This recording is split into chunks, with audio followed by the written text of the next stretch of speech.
partes.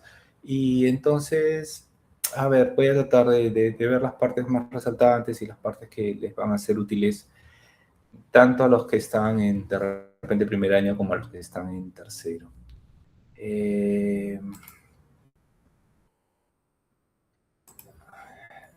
Bien.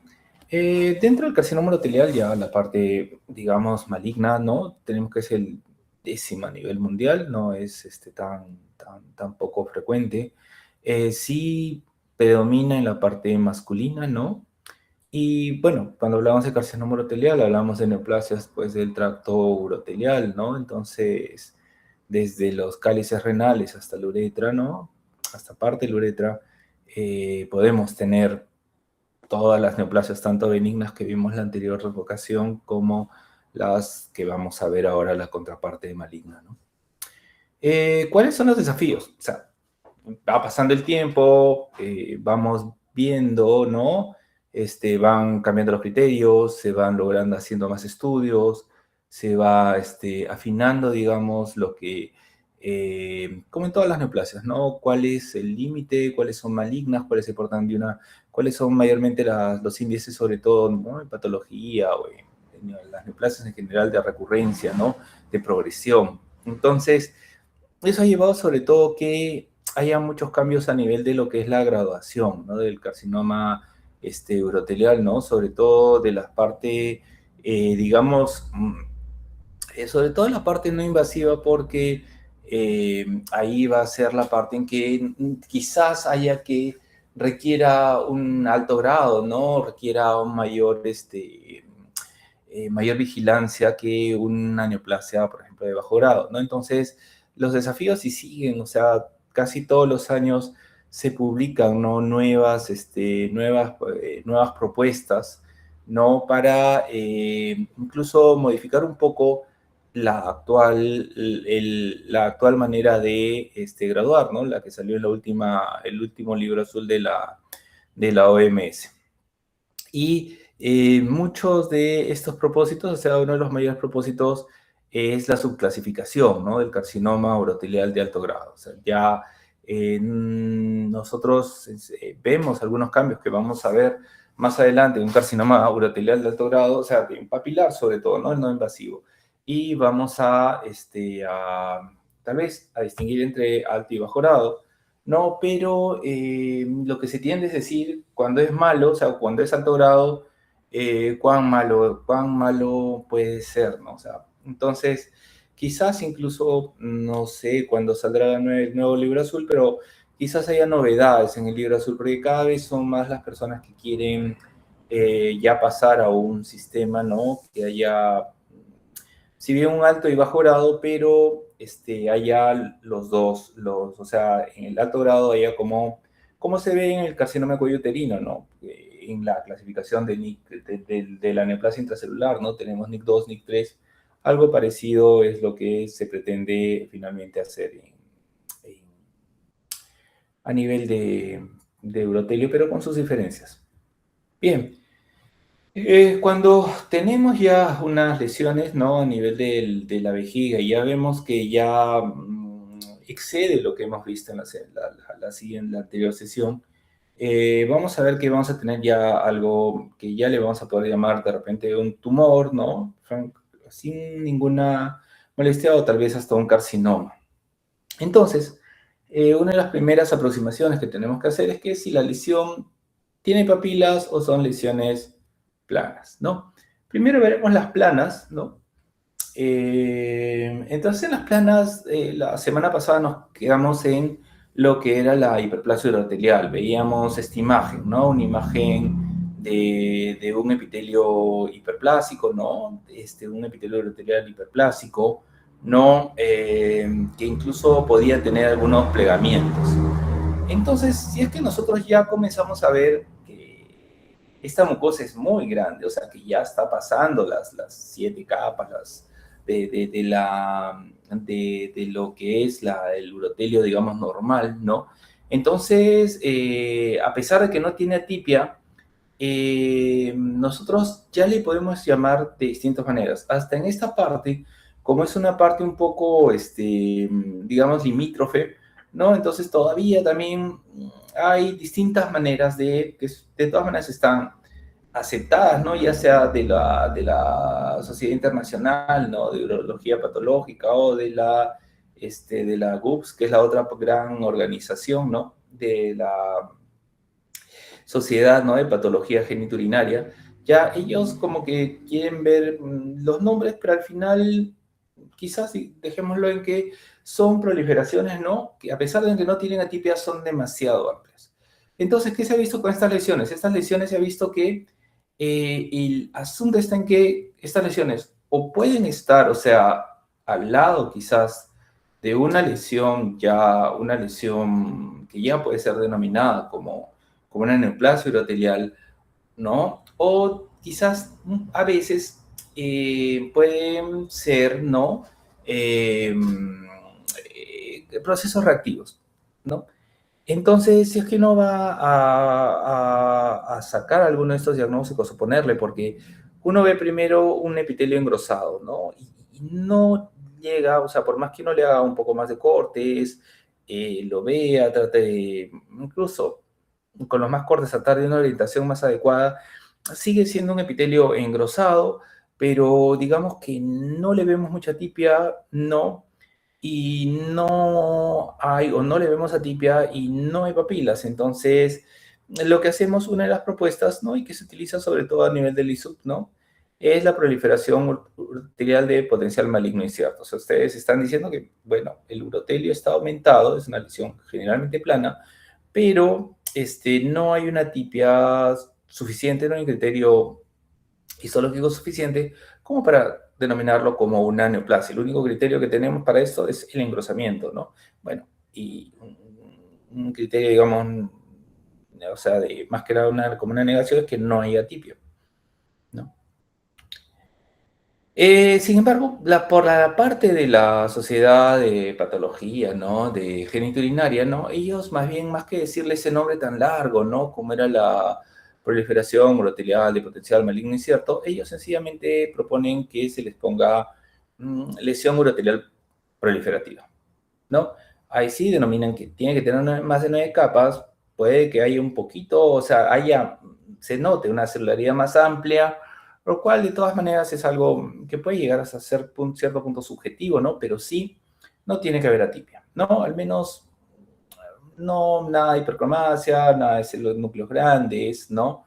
En absoluto, nada de mitosis prácticamente, si es que no son menos, si es que son basales, si tienen que ser muy pocas, ¿no? Y se ha visto, ¿no? Ya con la parte molecular que nos ayuda, sobre todo para ver si verdaderamente hay alguna alteración, ¿no? Se ha visto que efectivamente a nivel de estas lesiones, ¿no? Hay alteraciones, ¿no? Hay alteraciones moleculares, cromosoma 9, 11, 17, e incluso se han detectado las mutaciones. Quiere decir que sí, hay una alteración, ¿no? En lo cual, en los genes de estas células que están haciendo que proliferen más del usual, ¿no? Sin embargo, se ha visto no a todas las lesiones proliferativas, pues les vamos a hacer patología molecular. Entonces se ha visto que muchas veces, si bien puede ser reactiva, ¿no? Porque estas lesiones, por un lado, generalmente es cuando se nos presentan estos desafíos, ¿no? Cuando estas lesiones, cuando son pacientes que están en control, ¿no? Han tenido una neoplasia, probablemente un carcinoma papilar, ¿no? De bajo grado, tal vez, y les hacen han entrado para un control, le pueden haber hecho, le pueden haber hecho quimioterapia, le pueden haber hecho la parte de esta terapia con Bacillus Calmette-Guerin, ¿no? Y entran para ver porque ven y comienzan a tomarle muestras de zonas que están un poco elevadas, ¿no? Entonces, generalmente ustedes pueden encontrar que es reactiva por la inflamación, a pesar, o por algo que haya habido inflamación, ya no hay inflamación, o que esté al lado de una lesión ya de mayor, que de repente ya pueda tener papilas, algo así, también puede ser, ¿no? Entonces, no se puede descartar, esto puede ser, ambas pueden originar uno de estos tipos de lesiones. Sin embargo, no podemos ir más allá de ponerles lesiones proliferativas, ¿no? Uroteliales. Ahora, hay dos tipos, ¿no? Esta plana, que nosotros verdaderamente vamos a ver que es un epitelio plano, no hay nada de papilas, ¿no? Es como un urotelio totalmente, digamos, liso, puede tener algunas elevaciones, pero no, ni siquiera llega a papilas. Y el otro es que le llaman, que es este, ¿no? Y este no, este más bien, más plano, para decirle plana tendría que ser más que nada de esta parte de la imagen hacia la derecha, ¿no? Mientras que, fíjense ustedes, aquí en la parte izquierda hace como unas elevaciones, ¿no? Digamos, como unas carpas, como unas... No tiende a llegar a ser completamente tener un tallo vascular, sino más bien sería como una papilomatosis, ¿no? Que se habla en la parte de cutánea, ¿no? Entonces, esto, bueno, esta sería una, digamos, desde donde está mi cursor hacia la derecha, podrían, por si fuera así, le podrían poner totalmente plana, pero esta izquierda ya no. Esta es una parte ya lo que se llamaría elevadas. Vean ustedes, podemos tener incluso cambios en las células superficiales, ¿no? Pueden vacuolizarse, pueden ponerse un poco más llamativas, pero lo que más importa son estas células, ¿no? Que siguen una orientación, los núcleos están pequeños, no hay nada de hipercromacia, ni siquiera tienen aspecto reactivo, no, pero sí hay más de 9 capas, hay más de 7 capas, ¿no? 7 a 9 capas la superan. Entonces, decirle esto que es normal, no, no es normal, y le podemos localizar, a pesar de que no hay la atipia, pero sí, digamos que la atipia sería más que una parte citológica, sería a nivel de una parte arquitectural, ¿no? O estructural. Esta sería una plana, ¿ya? Sin embargo, yo lo he traducido como elevada, ¿no? Pero ellos le ponen como esto, como en carpa en inglés, ¿no? Como una tienda. Entonces, es lo mismo, solamente que tiene estas ondulaciones más pronunciadas, estos pliegues, ¿no? Estos pliegues son más pronunciados sin necesidad, sin que se forme una papila, ¿no? Completamente. Entonces, vean ustedes, a veces es más marcado, incluso entonces nosotros tenemos estos pliegues, ¿no?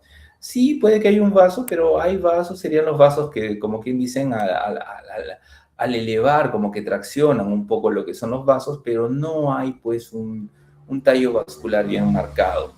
Por lo tanto, no es una neoplasia papilar. ¿Es una lesión plana? Sí, digamos que entre papilar y plana, para papilar tendríamos que tener una papila, y aquí no la hay, no hay una papila, digamos, histológicamente bien determinada, no hay un tejido vascular, rodeado de tejido cognitivo, no, aquí hay más bien unos vasos alargados, que serían los mismos vasos que están en la lámina propia, que han sido, digamos, que están paralelos a lo que sería la lámina basal, ¿no? Esto, sin embargo, sí se ve, y se ve que puede haber, o sea, tal vez cuestión de muestreo, cuestión de reactividad, ¿no? Tal vez aquí sí sería, ¿no? O sea, tal vez haciéndole un poco más de cortes. De todas maneras tendría que hacerle porque no vaya a ser que más arriba podría haber en cualquier caso una lesión papilar, pero si ustedes finalmente determinan que solamente encuentran esto, sí sería, le pueden denominar, como les digo, le pueden poner proliferación urotelial atípica o le pueden poner la denominación de la proliferación urotelial de potencial maligno no determinado. Ambas tienen el mismo significado y prácticamente son las mismas, solamente que si no me equivoco, en el libro de la OMS más bien está la denominación de la proliferación urotelial de potencial maligno no determinado. Eh, Aquí sí ya hay, ¿no? Un cambio, ¿no? Ya estamos hablando de esto aparte de lo que sería una displasia. Disculpen, se ha borrado esto, no sé por qué. Pero ya estamos hablando de los cambios dentro de lo que son cambios con displasia, ¿no? Entonces, acá nosotros lo que vamos a llegar con esta displasia, se dice que generalmente se recomienda no utilizar ese término, pero digamos que si vemos las células, si vemos una lesión plana, que está alterada, ¿no? Hay células un poco más grandes, si bien la cromatina puede ser un poco, no llega a ser una cromatina grumosa, ¿no? O muy irregular, ¿no? No va a haber esos núcleos prominentes, ¿no? No hay, digamos, no llega, nos quedamos cortos para llegar a este diagnóstico de carcinoma in situ, ¿no? Y optamos por poner esto, que quizás lo que tratemos de llegar al colocar un diagnóstico de displasia es que todavía no llega un carcinoma in situ, porque muchas veces el carcinoma in situ, sobre todo si son muchos carcinomas in situ, y si es que según un proceso de evaluación, eso podría ameritar que le haga una cistectomía al paciente, ¿no? Entonces, todavía, digamos, se queda como que corto, ¿no? El diagnóstico. Entonces, mejor hasta cierto punto ponerle, pero no es algo como han visto la lesión anterior que no tenía atipia. Esta sí hay cierto grado de atipia, pero no es la atipia que vamos a ver en el carcinoma in situ, que sí es una atipia marcada, ¿no? Entonces acá no nos sirve, incluso le vamos a hacer CK20, KI67, y igual no vamos a poder llegar a un diagnóstico concluyente. En ese caso sí sería útil el diagnóstico de displasia, que es un diagnóstico que se trata de que llegar solamente en casos excepcionales. ¿Bien? Ahí vemos unas células, ¿no? Vemos estas células que sí está incrementado, están un poco los bordes, no están tan lisos, ¿no? Sin embargo, hay cierta orientación, ¿no? Dentro de, o sea, no hay un desorden completo, no vemos que todavía, como vimos en la sesión pasada, ¿no? Los núcleos están perpendiculares, pues, a la lámina basal, ¿no? Vemos que pueden estar un poco aumentados de tamaño, ¿no? Pero la cromatina tampoco es que sea tan oscura, no hay un desorden total, más bien aquí no hay desorden, ¿no? Está, a pesar de que esto parece unido, ¿no? Está ordenado de todas maneras, los núcleos están elongados, y entonces en este caso, sí, tal vez llegar a la parte de displasia, ¿sí? Vámonos ahora con algo que es serio, o sea, que es, digamos, que sí, el diagnóstico requiere pensar. Antes de colocar un carcinoma in situ, tenemos que ver, digamos, varios factores para poderlo decir. ¿Por qué? Porque, como les he dicho, muchas veces a ustedes de repente les puedan llegar, ¿no? Controles, un paciente que ha estado llevando, pues, o que tiene diagnósticos repetidos, ¿no? O sea, ha venido, le han dado ha tenido un carcinoma uroterial papilar de bajo grado, ¿no? Progresó, ¿no? Después tuvo otro control, carcinoma papilar uroterial de alto grado, ¿no? Le hacen curetajes y es la historia del paciente que de repente le hacen curetajes y recurre, o sea, estas neoplasias lo tienen, o sea, sí tienen un grado, pues, de recurrir, ¿no?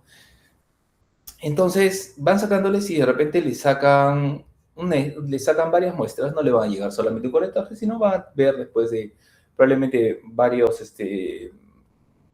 de varias intervenciones previas, ¿no? A lo largo de los años incluso, y les van a mostrar, y muchas veces eso sí, es importante porque cuando hay carcinoma in situ, el mismo urólogo tiene una manera, o sea, hay lesiones que a él le van a parecer sospechosas de carcinoma in situ, y se las van a mandar probablemente para descartar carcinoma in situ.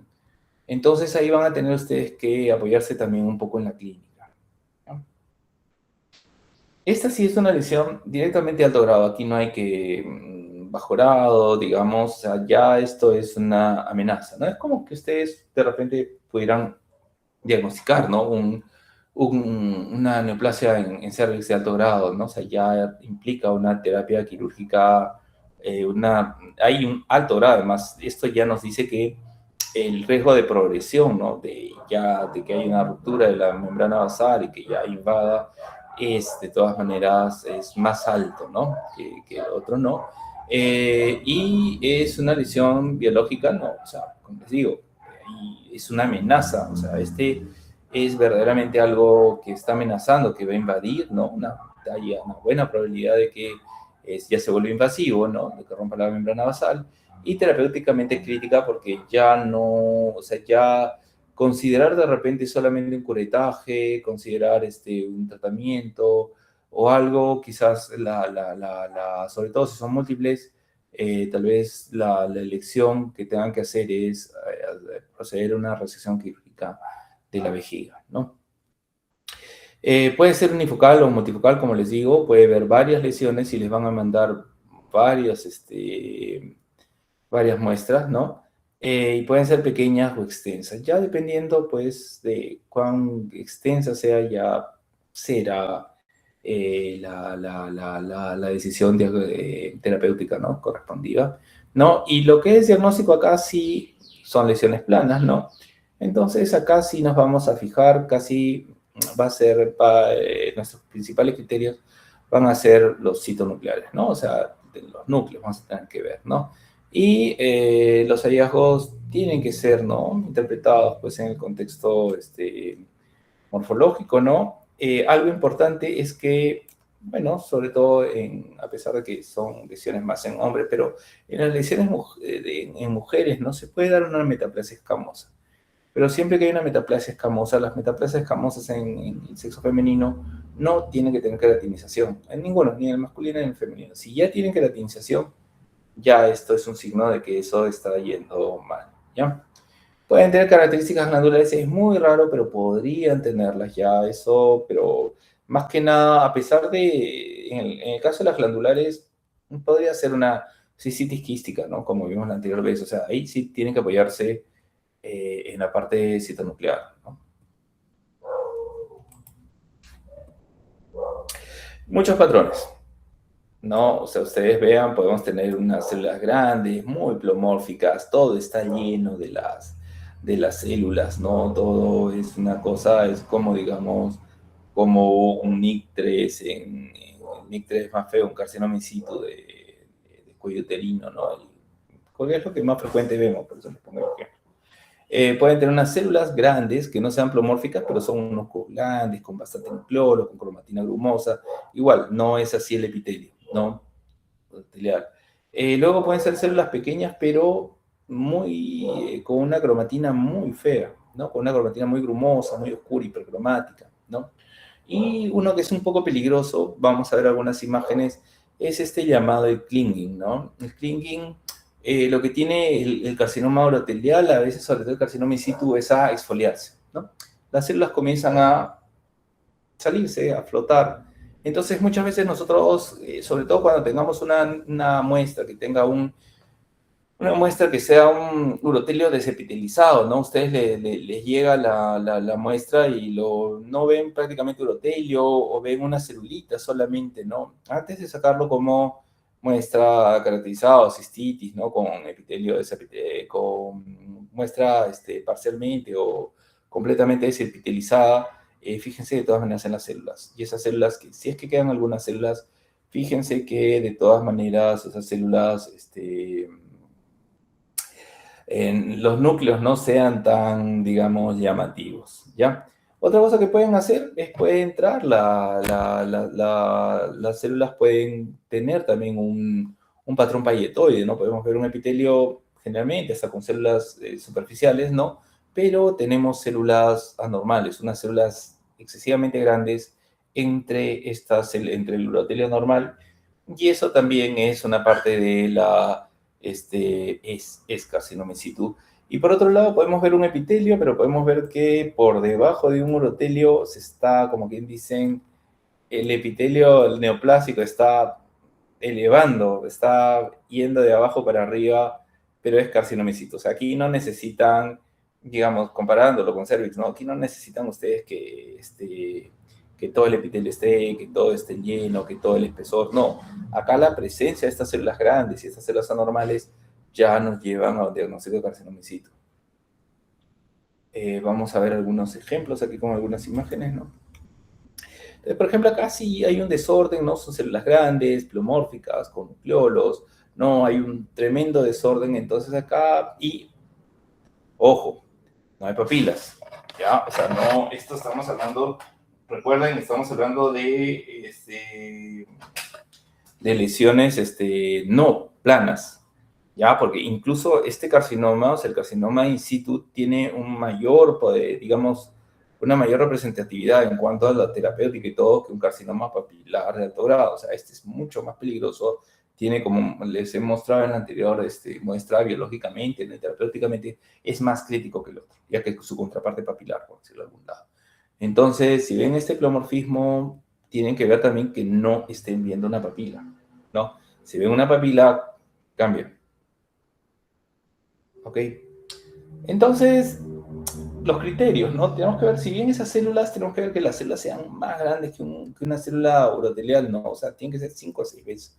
Es una célula, ese núcleo es grande, ¿no? Citonucleares son. Los núcleos pueden ser redondos, ¿no? Pueden haber un pleomorfismo, ¿no? La hipercromasia es importante, ¿no?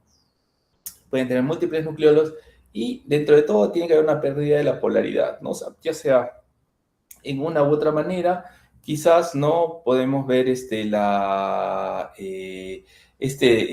desorden, puede haber sobre todo en clinging, ¿no? ¿Han visto? Se comienzan a hay una forma de ser discohesivos, entonces comienzan a salir. Puede ser el diagnóstico, esto nos puede ayudar en el diagnóstico citológico, sí, nos puede ayudar en el diagnóstico citológico, si es que viéramos estas células directamente ya la sospecha o es alta, ¿no? Y como les mencioné anteriormente, no es necesario que todo el epitelio esté comprometido. Tenemos que enfocarnos, si es que sobre todo la sospecha, en ver si es que no hay estas células. Más que nada, quizás este carcinoma in situ, hasta cierto punto, tal vez verlo como a veces vemos cuando nos dicen, ¿no? Hay una sospecha de una enfermedad de Payet mamaria, ¿no? Entonces nos mandan la muestra de la piel del pezón y tenemos que estar viendo si es que hay algunas células por ahí metidas o esas células, también pues cuando mandan esas muestras de periné, ¿no? Que hay una mancha, que hay una zona eritematosa y pueden estar pensando en esta enfermedad extramamaria Payet, también tenemos que explorar si es que hay algunas células grandes. Pero acá las células lo que tienen es que mayormente son un poco, ¿cómo se llama? Son más hipercromáticas. Entonces, acá vemos. En la imagen de la izquierda vemos que ahí en medio de estas células que tal vez ustedes me dicen, sí, pero aquí están alargadas, están siguiendo hay cierta polaridad, ¿no? Hay unas células, ¿cómo se llaman? Superficiales, sí, que pueden ser, pero estas células, este núcleo enorme que está casi al fondo de esta digamos, depresión o de este valle, es, eh, es demasiado prominente. Y si vemos tenemos que ver otras, ¿no? Y vamos a ver qué vamos encontrando células en medio esto sería más que nada como un patrón payetoide, ¿no? Y miren, pero hay células que están soltándose, pueden ser células, incluso estas células podrían ser neoplásicas. En la parte de la derecha vemos que sí, ya es más parecido a lo que hemos mencionado de la primera imagen que vimos, ¿no? De carcinoma in situ. O sea, aquí sí, a pesar de que algunas células están, digamos, como que conservando el orden, pero la mayor parte hay un desorden, ¿no? Hay sobreposición, hay amoldamiento, o sea, ya el desorden, hay una pérdida, digamos, de la polaridad, ¿no? Y también aquí importante la presencia de las mitosis atípicas no altas, entonces ahí también quizás no es necesario tanto pleomorfismo, pero sí vamos guiándonos, como decimos, núcleos hipercromáticos en este caso, ¿no? Y mitosis atípicas altas. En estos otros casos aquí ustedes ven, es el caso que yo les digo, ese epitelio de repente que ustedes están viendo esa muestra de vejiga y están viendo eso que ven apenas unas células y que si lo ven en un aumento de 4X o lo ven en 2X, de repente les van a decir, bueno, pero ahí son células basales de repente que están sobrando, acérquense esas células basales, si las ven muy juntitas y muy hipercromáticas, y puede ser un patrón clinging, sobre todo si es que hay, más aún si es que hay una sospecha, ¿no? Clínica. Aquí vemos más bien eso como la última imagen que vimos, que la parte más superficial es un epitelio urotelial, digamos, conservado, y toda la parte del carcinoma in situ está por debajo, ¿no? Es como que en algún momento estuvieran desalojando, digamos, a la parte de arriba. Entonces, todas estas morfologías pueden verse, ¿no? En lo que es el carcinoma. Y aquí hay un clinging que esta foto, la verdad es que me parece, bueno, es un gusto, es muy buena, ¿no? O sea, miren ustedes estas células, pues, o sea, hay que acercarse, ¿no? Desafíos diagnósticos nos plantean, sí, a veces el desafío diagnóstico puede ser que vemos una lámina propia, la vemos como en este caso la vemos con un importante infiltrado inflamatorio crónico, ¿no? Que puede oscurecer, ¿no? La parte en el límite, ¿no? Pero si vemos y determinamos que lo que está solamente en la lámina propia son células inflamatorias, entonces determinamos que eso no ha roto la membrana basal, pero miren ustedes, o sea, la atipia marcada que tienen ustedes en estas células que justo están aquí flotando, o sea, no están haciendo ni siquiera una masa, ¿no? O sea, es un tumor, ¿no? Pero sí estas células que están siendo, digamos, que están saliendo del medio tumoral son tremendamente típicas. Esto también sería un patrón de tipo clínico, ¿no?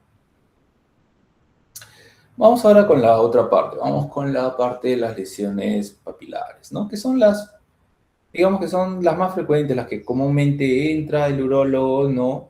El paciente ha tenido hematuria, obstrucción, ingresa y si nos fijamos en el reporte de la cistoscopía, probablemente nos diga, se ven algunas lesiones elevadas. Desde elevadas a, podemos tener lesiones papilares, ¿no? Y nos pueden dar una gran cantidad nos pueden llegar una gran cantidad de muestra, ¿no?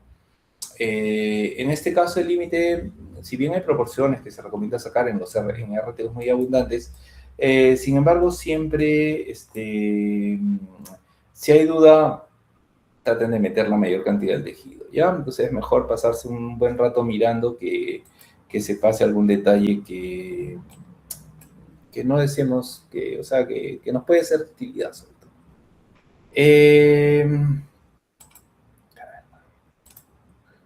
Ya. En las lesiones papilares, entonces, como les dije, todo el objetivo, el mayor objetivo es tratar de llegar a lo que es el pronóstico, ¿no? O sea, qué es lo que al decirle qué es la mejor manera o cuál es la mayor, la forma más exacta o la manera en que vamos a dar nuestra opinión que va a formar parte de la decisión terapéutica que tengan. Ese va a ser el valor, ¿no? De la labor de anatomopatológica, ¿no? O sea, no, sobre todo en las lesiones no invasivas, ¿no? O sea, le pueden hacer una tomografía, le pueden hacer una resonancia, se van a ver quizás lesiones papilares, masas, pero más allá, ¿no? Entonces, la palabra está a cargo de la parte de anatomía patológica. Entonces, una de las clasificaciones que se hizo, la que se hizo en el libro azul de 1973, fue digamos, algo que tuvo muy buena acogida, ¿no? Fue la que, digamos, miren ustedes, o sea, recién fue modificada el año 2004, ¿no? O sea, casi 30 años después, o sea, tuvo una larga vigencia, ¿no?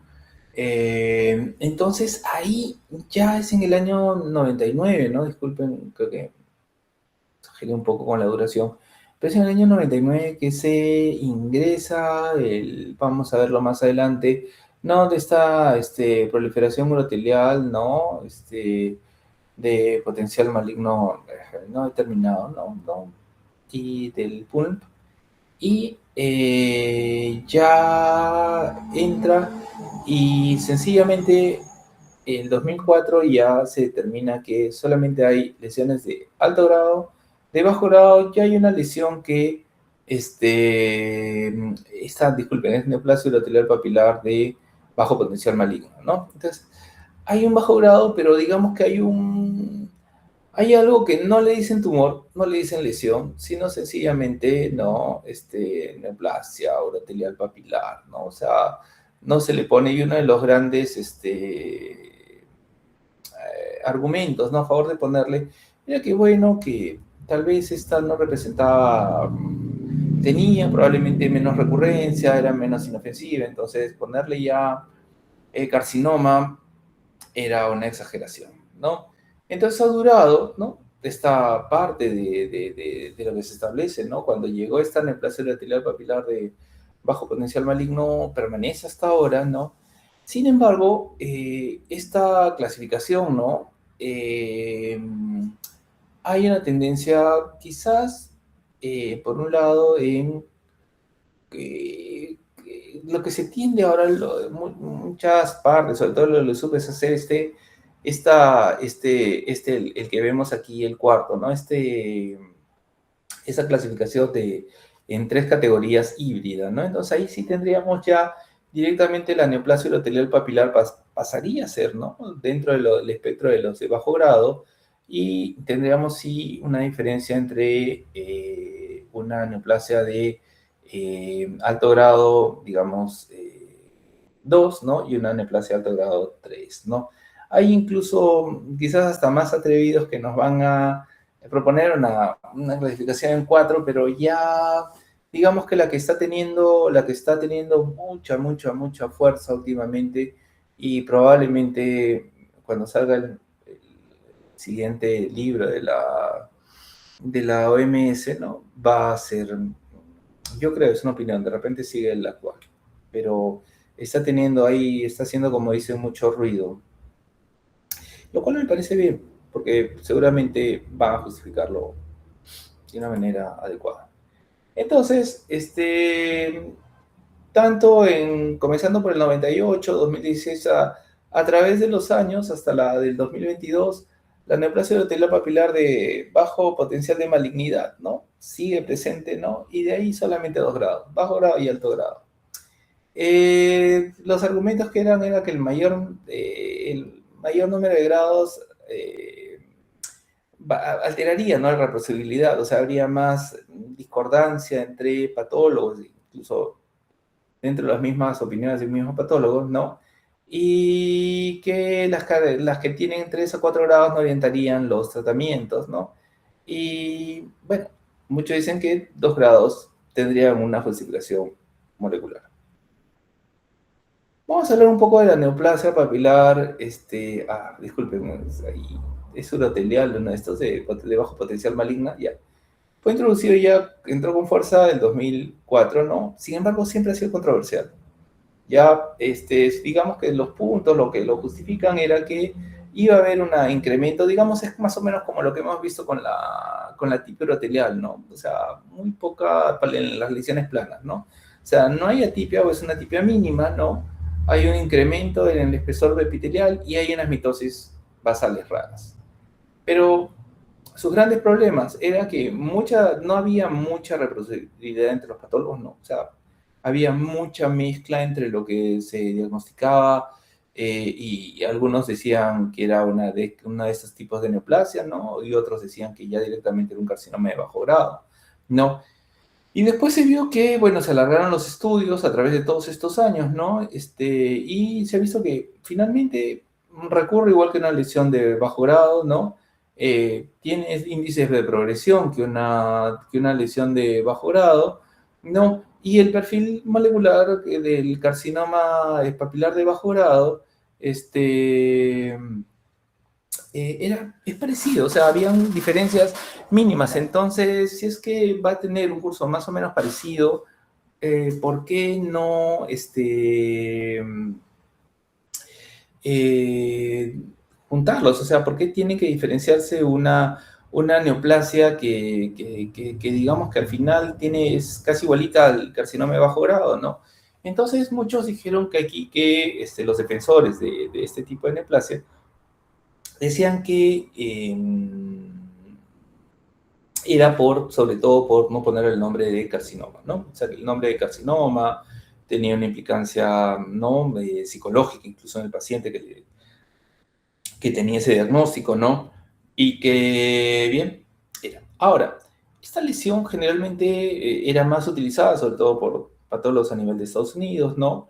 Y sobre todo era asignada, sobre todo en casos de pacientes, sobre todo jóvenes, ¿no? Pacientes ya mayores, ¿no? O muy adultos, ya generalmente era muy pocamente, disculpe, era raro que raramente diagnosticada esta, ¿no? Incluso hay, no sé, dentro de las propuestas está en agrupar incluso el carcinoma de bajo grado y la neoplasia, y esta neoplasia papilar, ¿no?, de bajo potencial maligna, bajo el acrónimo de NIPUM, ¿no? Que sería una neoplasia urotelial papilar intraepitelial, ¿no? Entonces, es una de las propuestas, ¿no? O sea, asignar ya no habría, o sea, ya directamente le diríamos carcinoma papilar ¿cómo se llama?, al de alto grado, y las otras se quedarían solamente con la denominación de neoplasia. Es una propuesta, así como esta tiene sus defensores, pero me parece que cada vez hay más personas que están en contra, ¿no? Veremos cuando publiquen. Por el momento, la verdad es que está, al menos yo la diagnosticó, no, creo que, no sé si alguna, poquísimo, ni una al año probablemente. Pero bueno, ya yo sé que entre los residentes hay muchas ganas de diagnosticar una neoplasia urotelial papilar de bajo potencial maligno. Bien, nuevamente es un epitelio, empieza a estar engrosado, hay una tipia mínima, hay una tipia arquitectural mínima, no, aquí tiene capacidad de recurrir, sí, ya les he dicho que puede recurrir, incluso recurre a la misma incidencia que el de carcinoma urotelial de bajo grado papilar. Y no, se ve que también hay progresión, ¿ya? Entonces, vemos acá y vemos, sí, es una lesión papilar, tiene aquí sus papilas, hay un aumento, hay un engrosamiento, se mantiene la polaridad, sí, se mantiene la polaridad, ¿no? ¿Hay atipias citológicas mínimas? Sí, pero habría que ver, nos reunimos 100 patólogos o en una reunión nos reunamos 200 patólogos a ver cuántos diagnostican neoplasia urotelial papilar de bajo potencial maligno y cuántos carcinoma in situ. No sé, a mí me sería difícil. Bien, aquí la vemos ya más cerca. Sí, pues parece un orotelio, las células, el tamaño de las células, ¿no? Tienen bastante citoplasma, hay células superficiales, no hay mitosis, está muy ordenadito, pero bueno, tiene más de 7, 9 capas, ¿no? Entonces, podría venir la cosa de que ¿por qué no es un carcinoma bajo grado? Bien, esta es la propuesta, sobre todo van a verlo si ven el libro del doctor de la patología quirúrgica urológica, que es uno de los libros más utilizados, que es el del doctor Chang, ¿no? Chang o Cheng, no me acuerdo. Liam Cheng, creo que es. Él es uno de los que está, bueno, es uno de los patólogos que tiene más fuerza ahora, ¿no? A nivel urológico, y es el que está proponiendo estos cambios, ¿no?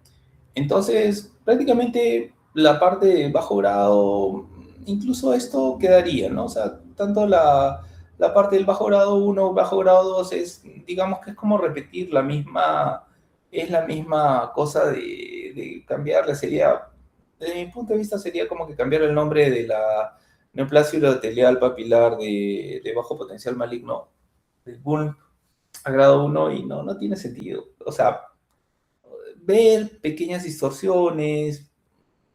Lo más importante siempre va a ser esto, ¿no? O sea, va a ser la parte de diferenciar tanto el grado 3 como el grado 4, ¿no? Y va a ser, bueno, ya su mismo nombre lo dice, ¿no? Mientras más grado vamos a tener, o sea, las lesiones de bajo grado que queden en este caso es de 4, ¿no? Pero, digamos, poniéndonos en el punto de que sea de 3 grados, ¿no?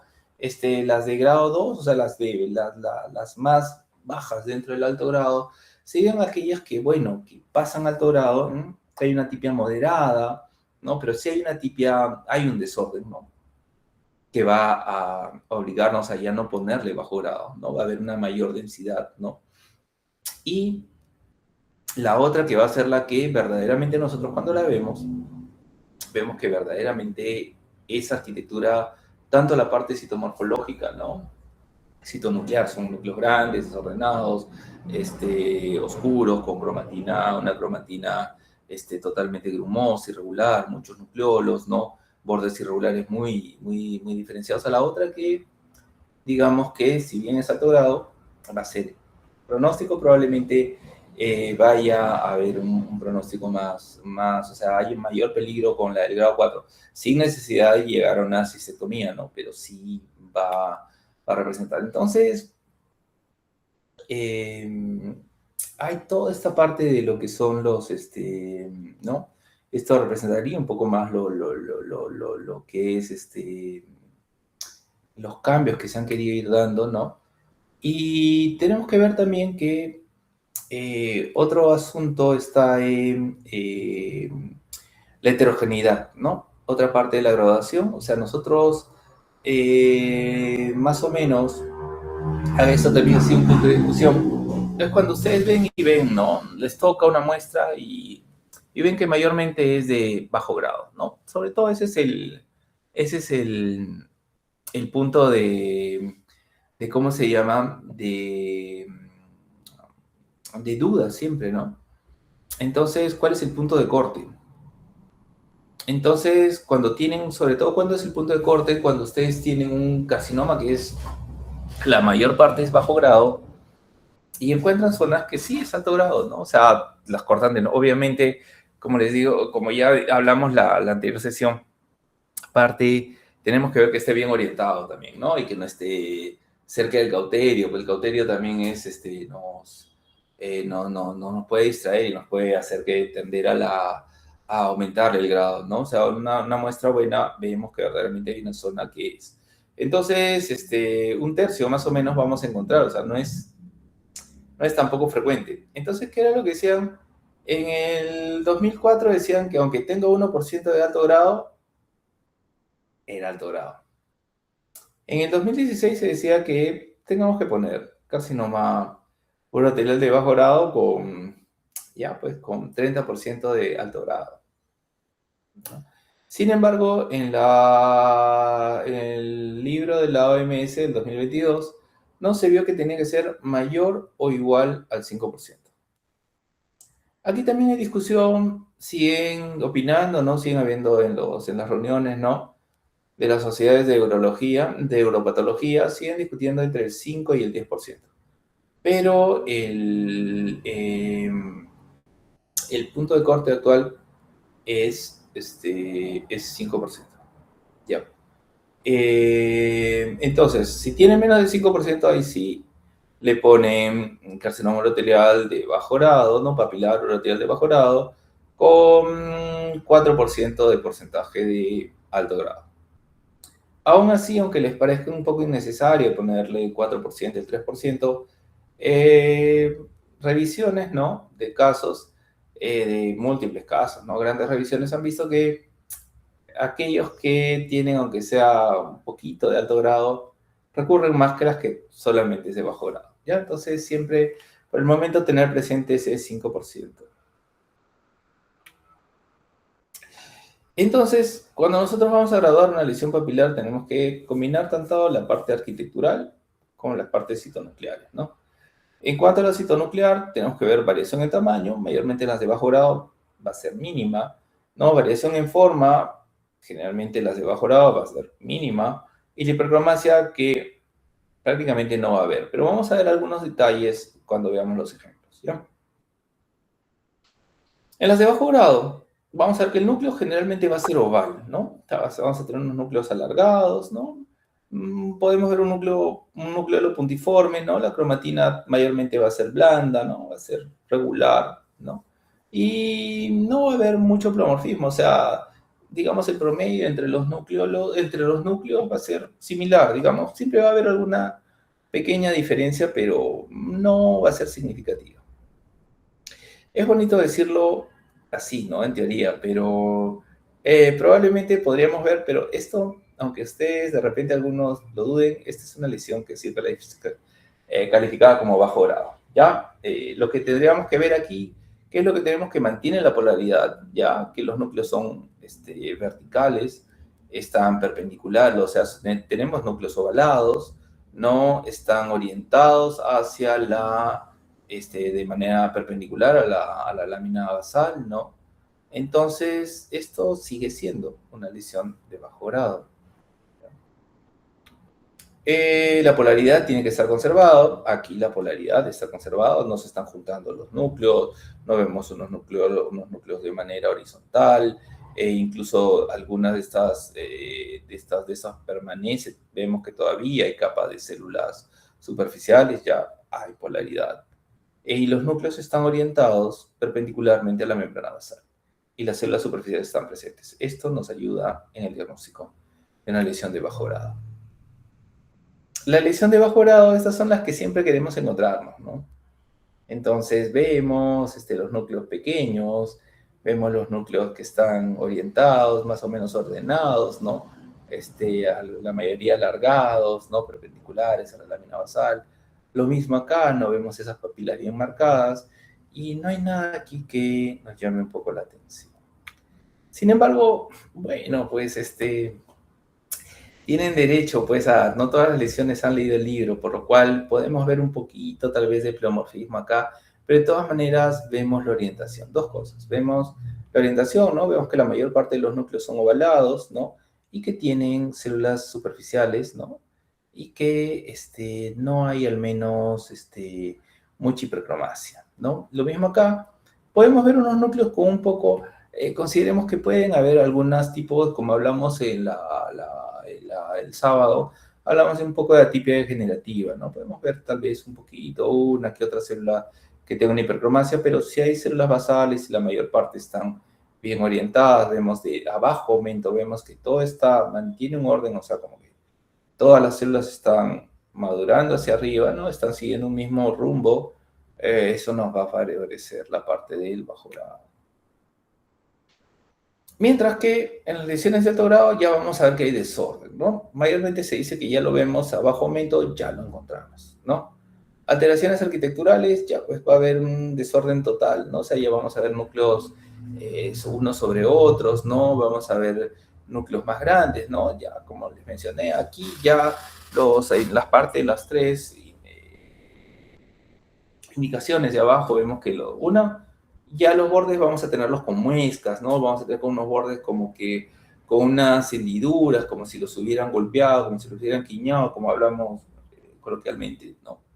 La cromatina nuclear ya va a ser irregular y vamos a tener ahí sí, los núcleos van a ser conspicuos y vamos a verlos de una manera, en esas células que nos llaman la atención, los vamos a ver generalmente presentes. Por eso también, bueno, acá cabe que todas estas características, sobre todo los nucleolos y la cromatina nuclear grumosa, tenemos que procurar que sea un buen corte, ¿no? Porque si es que está sobreteñido, todo nos va a parecer grumoso y pues, si es que nos parece todo grumoso, pero no vamos a ver nucleolos, entonces un corte grueso, un corte muy sobreteñido, ¿no? Entonces, tenemos que ver también sobre ese contexto.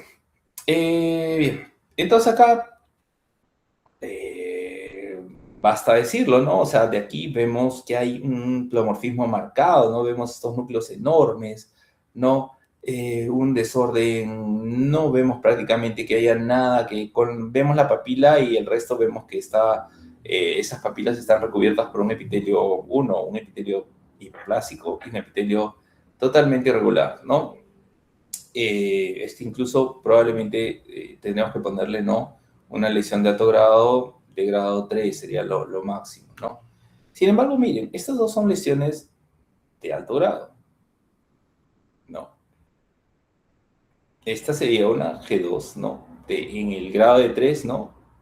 Esta es una G2 y esta, la de la derecha, se parece a esta lesión que vimos anteriormente. Y aquí hay mucho más pleomorfismo, una cromatina mucho más oscura. Acá los núcleos ya no son tan avolados, son más redondeados, ¿no? Y tienen nucleolo prominente, ¿no? Tienen nucleolo prominente y hay cierto desorden, ¿ya? Aquí ya el desorden es total, ¿no? Es muy conspicuo el desorden, ¿no? Hay una cromatina mucho más oscura incluso que esto y probablemente si nos acercamos habría mucho más nucleolos. Ojo, podemos tener ya, si tenemos una lesión papilar, ya esto, por ejemplo, digamos que podría causar, no, la tipia ya directamente es como esas lesiones de cervix que ustedes ven que puede tener unas capas, dos capas, ¿no? Y tienen unas células terribles. Esta ya por las características citonucleares, ¿no? Ya directamente es una lesión de alto grado, a pesar de que no tengamos tantas capas, ¿ya? O sea, aquí ya la tipia, la presencia, obviamente, esta tipia citonuclear en este contexto de papilas ya nos hace una lesión de alto grado. Una mención es sobre las mitosis. Ya las mitosis es todavía no, al menos no hay una determinación muy clara. O sea, siempre a veces vemos lesiones papilares y y nos vamos a ver las mitosis, ¿no? Porque es lo que generalmente hacemos muchas veces a nivel de lo que es cuello uterino, ¿no? Que es, de hecho, se ve mucho más cuello uterino que vejiga. Entonces, lo primero que queremos, digamos que esa ancla o esa boya donde queremos asegurarnos en ese océano que de repente estamos nadando cuando vemos una biopsia que no esté tan claro, ¿no? No hay, o sea, no hay un criterio, ¿no? Del número de mitosis. Sí son útiles, ya, pero en el bajo grado, ¿no? Sí tienen que ser, se recomienda que son infrecuentes, ¿no? Eso sí, no tendrían que haber formas atípicas y tendrían que estar limitadas generalmente a la parte basal o suprabasal, siempre considerando que el corte esté bien orientado. Entonces, esto sería lo que nos gustaría encontrar, ¿no? Vemos una lesión, están orientadas, los núcleos son ovales, como que siguen cierto orden, este corte es un poco grueso, por eso a veces pareciera que estuviera un poco sobrepuesta, ¿no? Pero vemos como que cada célula mantiene su orden. Entonces, esta es una lesión de bajo grado y tiene su papila ahí, ¿no? Súper bien marcada, ¿no? Y tiene una mitosis ahí, justo en la capa. Aquí sería basal. Entonces, sí, nos encontramos esto. Genial. Sigue siendo de bajo a bajo. No. Sin embargo, en el alto grado, ¿no? Nosotros vamos a ver, ¿no? Agrupamiento de mitosis y las mitosis generalmente van a estar en todo el espesor epitelial. Sobre todo la parte de las formas atípicas se van a encontrar, sobre todo, van a ser más frecuentes, digamos, en el grado 3. Estas lesiones se los puse de demostración porque acá digamos que en la imagen de la izquierda, ¿no? Vemos que hay una mitosis, digamos, que estaría un poquito más arriba de la capa basal. Sin embargo, vemos que casi todos son núcleos elongados, ¿no? Ovales, dirigidos hacia la perpendiculares a la capa basal. Hay un cierto orden, no hay mucha hipercromasia. Esto es una lesión de bajo grado. Ahora hay cosas raras también como esta. Esta es una lesión muy ordenada, ¿no? Los núcleos están así un poco redondos, un poco... Acá sí habría, la verdad, que un poco de... Esto lo han calificado como, sí, pues, pero es que la verdad es que acá todas, o sea, esto ha sido calificado del libro donde lo saqué como bajo grado, pero sí, pues, es que la arquitectura, las características al menos arquitecturales y citológicas van para bajo grado. Entonces la mitosis hasta cierto punto no es totalmente, digamos, pueden utilizar, sobre todo si ven muchas mitosis, ¿no? Si son muy frecuentes, ya probablemente en este caso si viéramos un poco más de mitosis alrededor o vemos que esta imagen se repita, sí, ya vaya a influir en el diagnóstico, ¿no? Acá también vemos una lesión de bajo grado, ¿no? Incluso esto sería más que nada para, aquí vemos una capa superficial, ¿no? Como nuevamente para mencionar la heterogeneidad, ¿no? Algunos dicen que es de 5, otros dicen que es de 32. Mayormente vamos a encontrarnos, ¿no? Lo que sería, digamos, una progresión, ¿no? Se dice que muchos quieren orientarse en los casos de duda, incluso utilizar, ¿no? El receptor del factor de crecimiento fibroblástico, ¿no? 3 como una indicación que nos ayude en los casos, digamos, de mucha duda para diagnosticar entre una lesión de bajo grado y una de alto grado. Sin embargo, no sé cuán útil y cuán práctico sea finalmente llegar, tener que acudir a la vía molecular para llegar, seguramente en casos en que son lesiones de repetición, ¿no? Lesiones que ameriten ir bien. Ya, no olvidar que ya que vamos a ingresar a la parte de los carcinomas uroteliales invasivos, el 25% de los carcinomas uroteliales invasivos van a tener, van a tener alguna característica especial, ¿ya? O sea, van a poder tener diferenciaciones escamosas, ¿no? O vamos a podernos encontrar variantes como el carcinoma micropapilar, el anidado, que ya lo hablamos, ¿no? Anteriormente. Pueden tener diferenciación glandular o incluso la sarcomatoide. ¿Ya? ¿Es difícil, es importante tenerlos presentes? Sí, porque un carcinoma papilar, micropapilar, que sea en el microinvasivo, es muchísimo más peligroso que un carcinoma, digamos, del tipo usual o el NOS, el común, ¿no? Y siempre cuando vemos diferenciaciones, poner el porcentaje de en cuánto encontramos esa diferenciación, ¿ya? Y la mezcla de patrones, podemos ver mezcla de estos patrones en 3 a 9%. Este es para mostrarles sobre todo lo que hablábamos, ¿no? De lo del 5%. Por ejemplo, si esto fuera toda nuestra muestra, vemos que mayormente ese es un carcinoma papilar no invasivo. Vemos que en gran parte es de bajo grado, pero vemos acá en esta proporción, incluso vemos bastantes mitosis por acá, que es de alto grado. Si esto representa más del 5% de toda la muestra, ameritará que lo diagnostiquen como alto grado. La invasión. De todas las muestras que le van a llegar, se esperaría que un 30% haya cierto grado de invasión. Cuando hay invasión, ya la mayor parte, la gran mayor parte, casi todos, ya es raro que sea de bajo grado, ya, muy raro. Ya, o sea, casi todo carcinoma que invade ha tenido que tener la modificación, ha tenido que progresar de un carcinoma de alto grado a un invasivo. Es rarísimo que sea de bajo grado, por ahí. Por eso, si es que ustedes tienen un carcinoma papilar de bajo grado y ven invasión, háganle más cortes, asegúrense que verdaderamente sea invasivo, ¿ya? Es raro que sean invasivos los de bajo grado. La invasión vamos a tener un montón, ya han visto que hay un montón de tipos de cánceres de cervix, ¿no? De cánceres de cuello uterino, de vejiga, ¿ya? Pero dentro de todo eso, digamos que la mayor parte es el tipo usual, ¿no? Es el que tiene bastante citoplasma y un núcleo prominente y ya es la continuación de lo que hemos visto de alto grado, ¿ya? Ya de una vez que pase, que rompa la lámina basal, como en todas las neoplasias, es un evento crítico, ¿no? Ya pasa a ser un T1, ¿no? Al menos un T1, si es que solamente se queda en la lámina propia, ¿ya? ¿Y qué es lo que más nos va a importar? Es la profundidad de la invasión, ¿ya? Eso es esencial. O sea, si nosotros lo vemos invasivo, entonces lo primero que tenemos que ver es hasta dónde va. Y sobre todo, si es que llega al capa muscular, ¿no?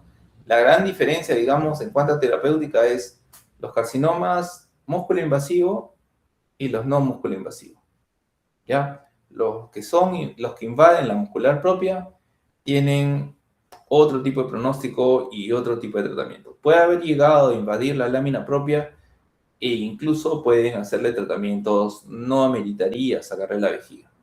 Pero ya una vez que entra el músculo ya se considera muy probable como tratamiento sacar. Por eso es importante especificar, si es que ustedes dicen, si es que ese carcinoma es invasivo, primero, siempre tengan en cuenta si es que un carcinoma papilar, sobre todo, ¿no? Es invasivo.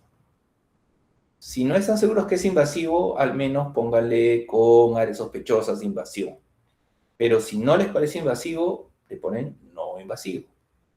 ¿Ya? ¿Sí?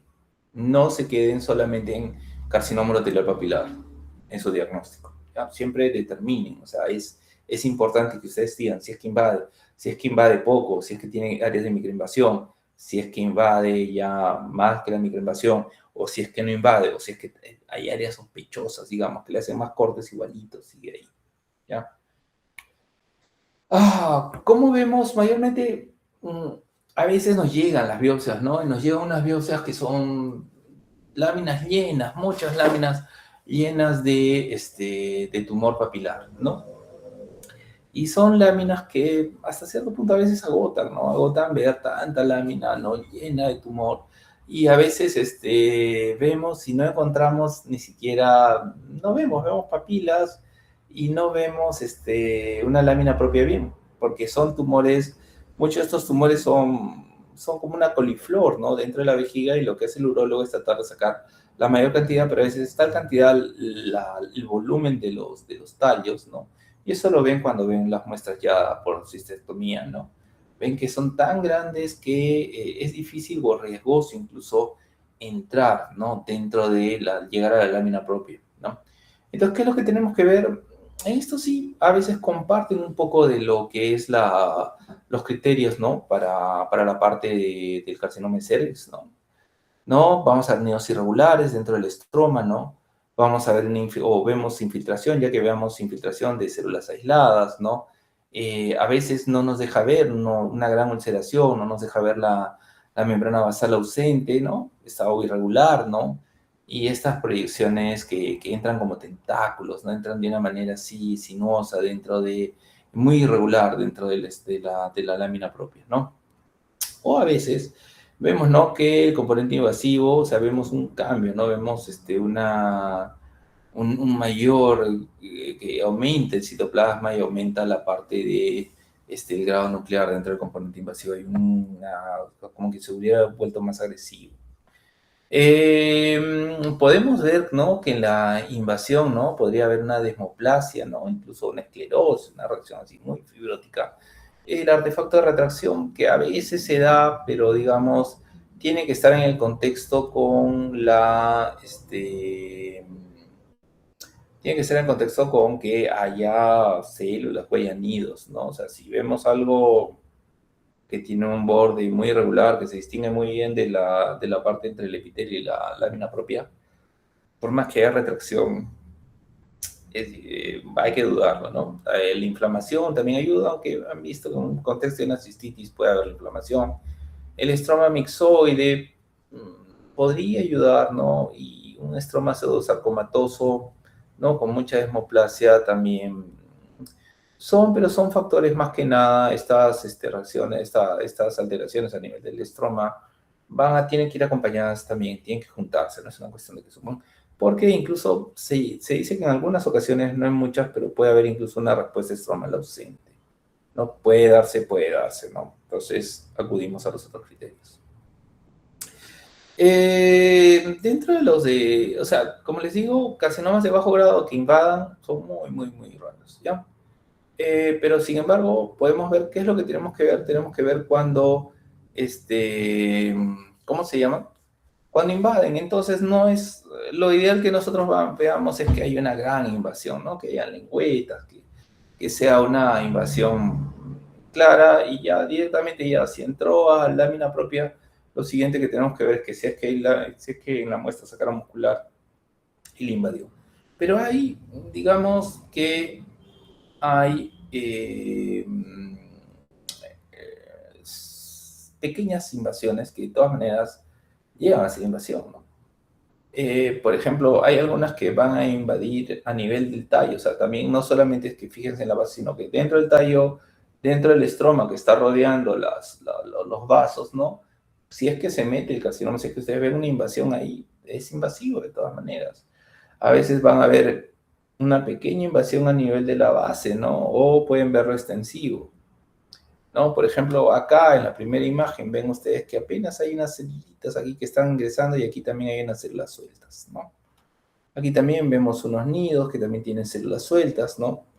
No es tan sencillo a veces, ya aquí vemos que sí, estas islas de acá ya han invadido el tallo, ¿ya?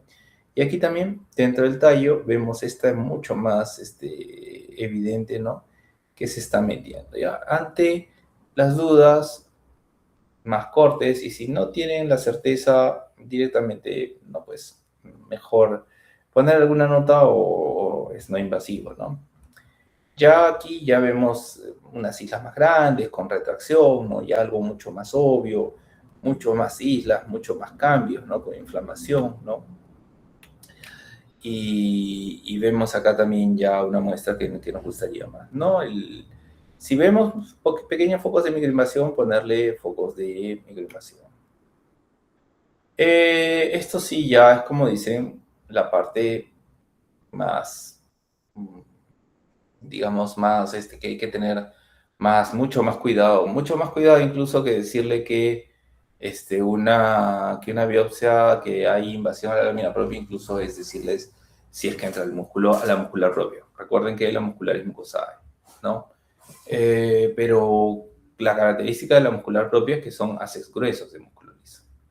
Ya, si ustedes ven unas nomás, que hay un pequeño músculo que está ahí siendo alterado, tienen que buscar que haya, o sea, primero, claro, siempre en toda muestra de vejiga, sobre todo los RTUs que les llegan, vean, revisen si es que hay muscular propia. O sea, tienen que, aunque no esté invadida, pero tienen que ver, o sea, tienen que reconocer si es que hay muscular propia. Eso es importante, es como una, digamos, hasta cierto punto es un control de calidad o a veces, ¿no? No esperen solamente esperar ver muscular propia en la parte de lo que les mandan como base, ¿no? Muchas veces, si no, busquen donde puedan cada muestra, esa parte que están viendo el estroma, que están buscando el estroma, busquen la muscular. Y si hay muscular, si es que está libre, la reportan como libre, ¿ya? Va a haber cuando entra el músculo puede haber una reacción desmoplásica, incluso variable, si es que es muy marcada, incluso nos puede hacer dudar, ¿es músculo o es esclerosis? A veces el mismo músculo se pone medio esclerótico, ¿no? Y no olvidar de que hay tejido adiposo entre los fascículos del músculo liso.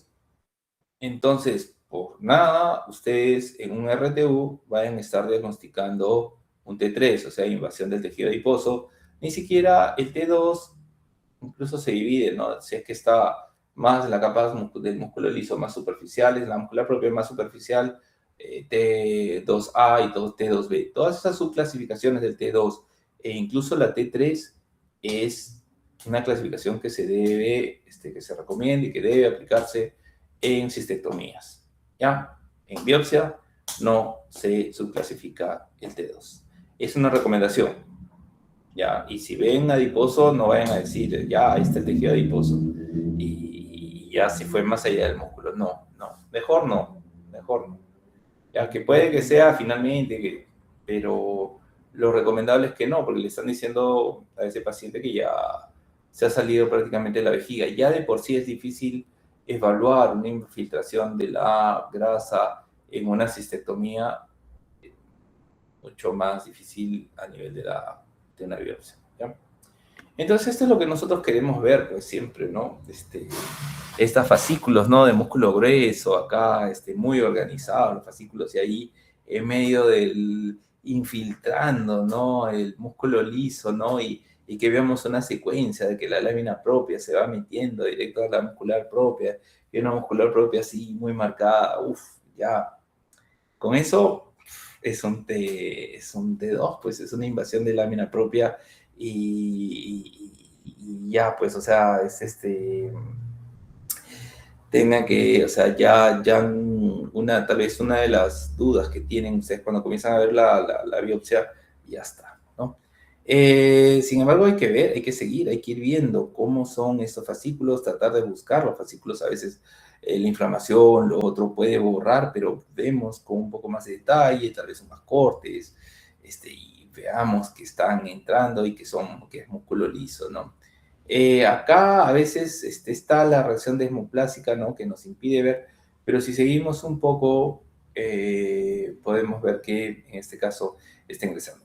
¿Que hay casos de duda? Hay casos de duda, ¿no? Si hay casos de duda, ¿qué hacemos? Probablemente haya que decir que parece, pero no es concluyente para invasión de músculo liso, ¿no? De muscular propia. No de músculo liso, tiene que ser de muscular propia, ¿no? O de músculo detrusor. Y que lo que es lo que se recomienda, que tienen que volver a entrar y meter más tejido. O sea, sacar más muestra, más que meter. Si tienen más tejido, meten ustedes más tejido. Si ya no hay más tejido, metieron tal tejido, recomiendan que, o les mandaron una muestra escasa, recomienden que les mande, que el urólogo vuelva a entrar y que saque más, porque hay una probabilidad de que ese cáncer esté en la muscular propia. Y bueno, no, o sea, un cáncer que ya está en la muscular propia ya no es que vuelva a usted de aquí a 5 meses, 6 meses, no. Eso tiene que ser, digamos, si ya el tumor ha mutado y ya ha adquirido las capacidades de invadir hasta la muscular propia, quiere decir ya que es un tumor agresivo, muy, muy agresivo. ¿Nos sirve algo la inmunistoquímica? Sí, cada vez hay más, más tendencias, ¿no? La clasificación molecular de los carcinomas de vejiga está teniendo cada vez más, quieren darle una utilidad, ¿no? O sea, quieren ver si es que se puede utilizar, ¿no? Similarmente a como se utiliza en mama, llegar utilizar, ¿no? Sucedáneos a nivel de inmunistoquímica para poder, llegar a una subclasificación, ¿no? Y tal vez también tomar decisiones terapéuticas. Entonces, las inmunistoquímicas mayormente, los carcinomas, digamos, las clasificaciones más sencillas, ¿no? Dentro de lo que es el carcinoma urotelial a nivel molecular, es un tipo basal y un tipo luminal, ¿no? El tipo basal, bueno, más orientado hacia lo que son las células basales, ¿no? O sea, marcadores citoqueratinas de alto peso molecular, ¿no? CK56, ¿no? También utiliza el P63, el C14, pueden utilizar una C14, P63 y CK56, ¿no? Y C44 donde haya, no sé cuán frecuente sea la utilización, ¿no?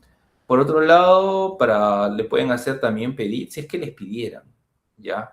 Les pueden pedir CK20, ¿no? GATA3 y FOXA1 y Uroplakin 2. Generalmente lo que hay, mayor más hay Uroplakin 3 que Uroplakin 2. Si tienen, le pueden mostrar, le pueden sacar y eso es todo. Hay otros que recomiendan, ¿no? Como Montu, ¿no? Van a recomendar solamente que si tienen CK14 y CK56, perfecto. Y si tienen GATA3, bien, hay en la mayor parte de los servicios, me parece GATA3. Y el FOXA1 sí que me parece que también es como el CD44, que no es tan común, ¿ya? Pero con 3 que vayan, eh, si marca CK56, CK14 y no marca GATA3, pueden decir que el perfil favorece un tipo basal o es compatible con una parte basal, ¿no? Si marca GATA3 y no marca los otros dos, ¿no?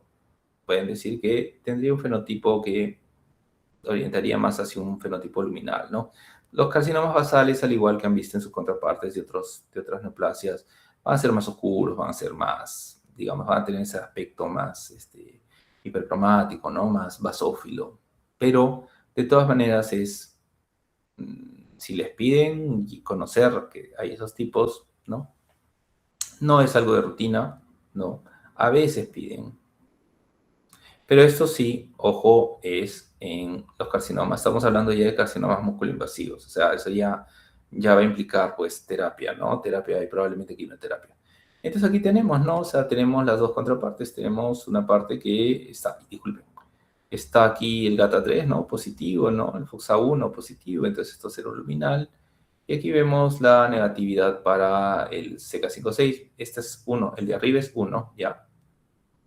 Y en el de abajo no vemos que es negativo para GATA3, o sea, el de arriba es un fenotipo luminal, y el de abajo más bien vemos que CK56 y CK14 marcan y los otros están prácticamente negativos. Entonces este sería un fenotipo basal. Bien, eso es lo que quería traerles por hoy día. No sé si habrá alguna pregunta, algo que pueda... que queda así un poco larga, pero aún así, bueno, creo que incluso espero que no haya sido demasiado corta en esta ocasión. Tener, digamos, como conclusiones de que cada vez que vean una muestra de vejiga, no, siempre fijarse si es la lesión, si es que lesión, no, ya hemos visto las lesiones papilares benignas, si es que la lesión es plana o papilar. Si es que es plana, buscarle la tipia directamente, si es que hay, o sea, siempre de ser posible tener alguna aproximación a lo que ha visto el urólogo, ¿ya? Si es papilar, bueno, ver, tener siempre, es cuestión de ir viendo, y ante las dudas siempre recurrir a las tablas que hay en los libros, todo eso para poder hacer. Y si siguen las dudas, bueno, tratar de eh, plasmar la duda tal vez en el informe, ¿no? O sea, pero la mayor parte, pues, hay bastante lesión. El asunto está en tratar de ir calibrando eso, ¿no? Y tratar de ir mientras uno ve más va viendo, y si en la duda, hay eso. Pero digamos que sí, el orden, mientras más veamos urotelio, claro, ese orden, esa arquitectura nos va a orientar más hacia la parte de bajo grado, ¿no? siempre el desorden, bueno, va a ir a bajo grado y ya una vez, si es que siempre tratar de ver pues la parte de descartar la invasión, ¿no? Es importante para los urólogos, le van a preguntar, no lo dejen en carcinoma papilar urotelial, ¿no? Aunque le pongan bajo o alto grado, no lo dejen ahí, pónganle si es invasivo o no invasivo, ¿no? Siempre. O para tal caso, si la muestra es escasa, es no invasivo en la muestra evaluada, ¿no? O muestra superficial, no permite descartar invasión. Pero no lo dejen así nomás, ¿no? O sea, no es recomendable. Y si tienen, siempre buscarla, y también siempre, por más que no, por más que les manden base, buscar siempre la muscular propia en todos los lugares, ¿no? Y hay hallazgos adicionales, ¿no? Como, digamos, como invasión linfovascular, siempre es bueno darle una mirada, ¿no? Sobre todo si es que tienen bastante lámina propia para ver, ¿no? Y la muscular, que como han visto, es tan importante la muscular que, como les digo, hay carcinomas uroteliales no músculo invasivo y carcinomas uroteliales músculo invasivo. Sí, bien.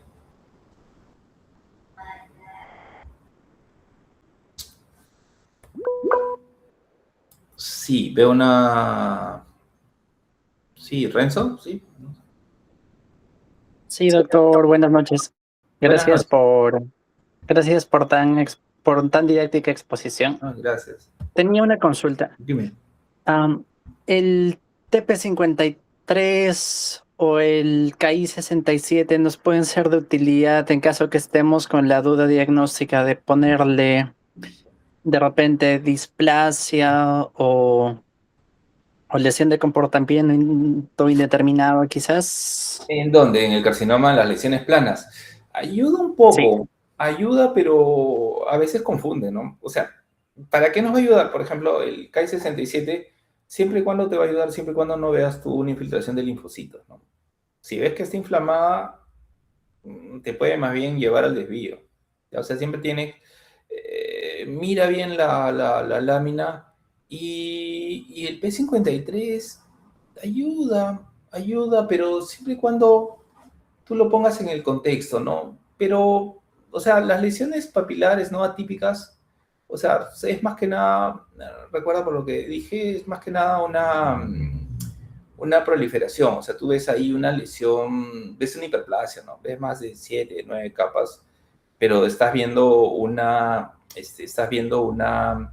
orientación, ¿no? O sea, la duda más que nada en las atipias uroteliales proliferativas, pues en plasia urotelial de potencial maligno, ¿no? Es ver si es que, o sea, la duda es que tú, es más que nada, digamos, hasta cierto punto con las lesiones papilares de bajo grado, ¿no? Porque, o sea, no hay atipia, ¿no? O sea, tú no le vas a poner carcinoma in situ a una lesión que tenga células normales o atipia mínima, ¿no? Que es lo que se requiere. En el caso de carcinoma in situ, sí, si tú tienes alguna duda, sí puedes ayudarte con el CK20, con el P53 y con el Ki-67. Algo ayuda, pero como te digo, tienes que fijarte que la calidad de tu tejido, ¿no? Y también uno de los problemas que hay en el carcinoma in situ, ¿no? Es que nos pueden llevar al desvío es que, bueno, todas las células superficiales, las células superficiales por sí son citocreatina 20 positivas, ¿no? Entonces, hay veces que se ponen, que se meten, que distorsionan y nos pueden plantear una duda, ¿no? O sea, al final puedes utilizar la inmuno, ¿no? Es igual que, por ejemplo, ya aprovechando tu pregunta, que utilizar la desmina o la esmutelina, ¿no? Donde hay para ver muscular propia, ¿no? Mm, puede tener, pero también, no sé, a veces, por más que uno lo utiliza, no sé, no es así, o sea, son pruebas de inmunohistoquímica que te pueden ayudar, ¿no? Pero no van a hacer que tú le pides y te van a dar el diagnóstico, como todo el inmuno, ¿no? Pero no te confíes completamente. Puedes hacerle, y si marca, digamos, de una manera difusa y te marca, o sea, de una manera que verdaderamente te ayude, utilízala. Si no, tienen de todas maneras usarlas con precaución, ¿no? Sí. Gracias, doctor. ¿No? De nada.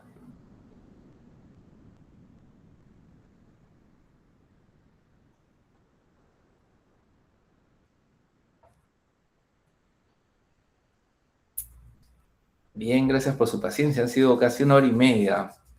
Y eso, que creo que he tratado de ir un poco a un ritmo no muy, no ni muy lento ni muy rápido. Bien, si no hay más preguntas, les agradezco su asistencia, ¿ya? También nuevamente, no sé si estará por ahí, le agradezco al doctor Barrio Nuevo por siempre invitarme. Y bien, ya les voy a mandar las preguntas. Las preguntas probablemente sean de aspectos de muchas cosas que les he dicho y no les voy a preguntar nada que no hayan estado en las diapositivas y en lo que les he mencionado, ¿ya? Que tengan unas buenas noches y que tengan una buena semana con casos muy interesantes y pedagógicos, ¿ya? Que les vaya bien. Hasta luego.